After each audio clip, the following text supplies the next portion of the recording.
Game Geek TV at Essen 2013. I'm sitting down with Philip Piatz. Hello. And Eric Henry. Hi. How are you guys? Fine, fine. I know, and you're very close neighbors to us. I can see the sign for Twin Tin Bots and Rebel in the House right over your shoulder here. Before we came on camera, I was saying I was really excited. I did your interview when this was just a prototype, when you had little things, I think they were made out of clay, if I remember right. It was 3D printing. Okay, all right. And now we finally have the finished product. I'm so glad you guys succeeded to get this Thank you. to the end line. All right, now let's assume maybe people haven't seen the interview from last year. What is Twin Tin Bots all about? Well, it's a game of programming robots.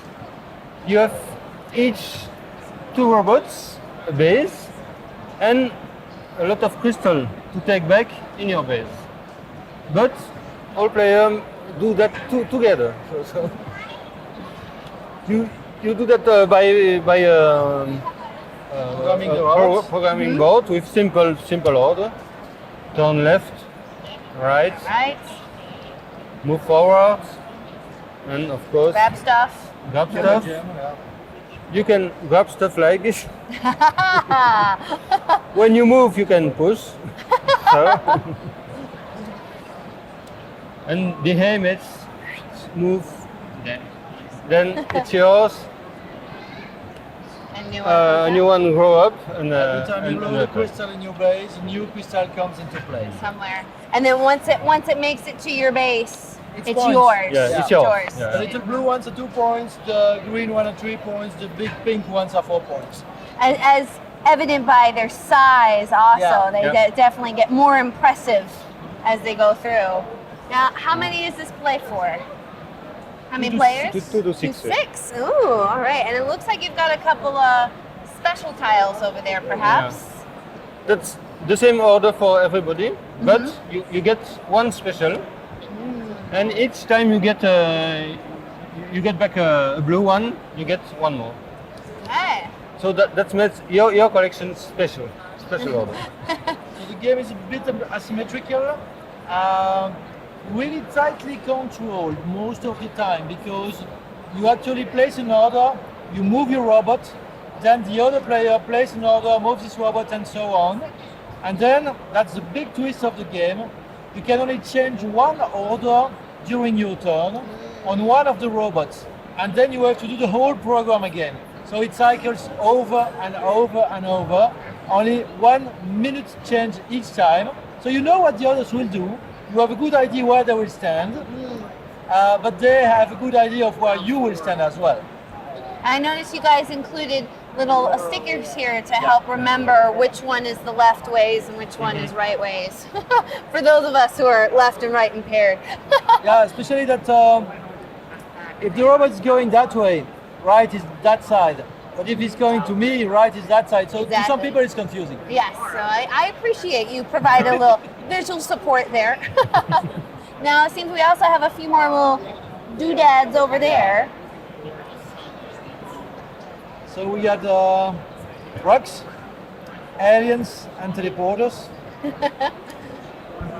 So rocks just block the way. Okay. It's a kind of advanced game. You can add them to spice the game, 1 or 2 or all as you want. The blob, in the first prototype, it was a space and cow. If you can push them or shoot at them, they move. It's like some kind of rock, but you can push them away. So they're big and bulky. All right. And that's teleport. You go there and out on the other. And I assume if you come in on this direction, you Yeah. come out in the Same same direction. direction. Yeah. Yeah. And in the game we got 3 sets of teleporters, a set of rocks and a set of aliens, which allows you to make the board a bit different, but it plays really different because there is a lot of difference in having to go around an obstacle in such a game. Right. Now, tell me a little bit about the pieces here. How hard was it to actually get these manufactured? Actually, it was not very hard. When we started working on the game, first thing that we discussed together on what it should look like and what would be the universe, the setting for the game. We did not want to have steel robots on a brown planet with a dark sky, very SF, very hearting. We wanted something more friendly. So I asked Kwanshai Moria, who did the drawings for Rumble in the House and Rumble in the Dungeon, to do the graphic design. He designed the robots, and then we had to go from his drawing to a 3D model. We used it for the prototype that you saw last year Right. with the 3D printing. And then we went to a factory, but we had the 3D model already. So we told them, okay, we have a 3D model, we want this to be made into real plastic. Right. We had to do very little changes. For example, the German are the same shape, but the little protruding things are straight, because if they are that way, it's like a cake, you cannot unmold it. Ah. It's really that simple. And so there was some minor changes made, but eventually they had the know-how, we had the models, so it was only a few back and forth until we had exactly the model that we wanted. We were lucky, maybe. And then I'm noticing we got one more piece over there. Yes. The mud. Yeah. To leave it, you have to move twice. Just twice. So it's a The slow first go motion. forward is no. It's slower. There or there. You're skidding in the mud.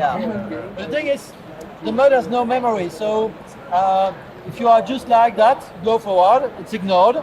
But on the next turn, it will be ignored again, and so on and so on. You really need to get the thrusters to get out.